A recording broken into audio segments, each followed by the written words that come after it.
mnajua kuanzia juzi vile wamekuwa kituzungusha. Sasa kwa sababu hii ukora ya siasa ya Kenya hii ndio mnaona sasa wameshindwa kumleta kotini, imebidi wamdeport. Na sisi tunataka tuambie tu wao hakuna shida, tuko na mawakili wetu hapa, watafuata rights yenye inatakikana.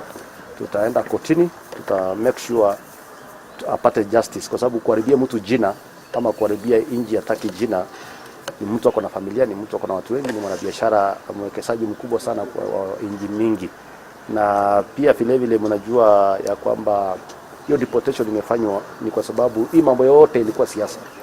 Na kama vile nilivyosema jana, kama mnatafuta naibu wa rais, mkujie naibu wa rais.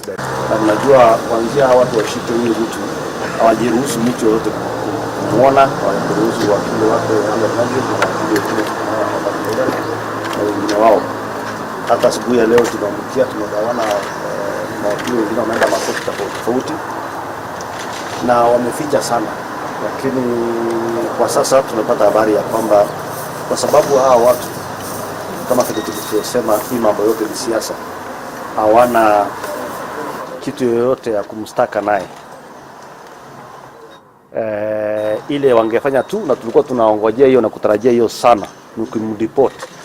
Na tumeconfirm, tulikuwa tumesikia kuanzia asubuhi, lakini tulikuwa tunataka confirmation kabisa.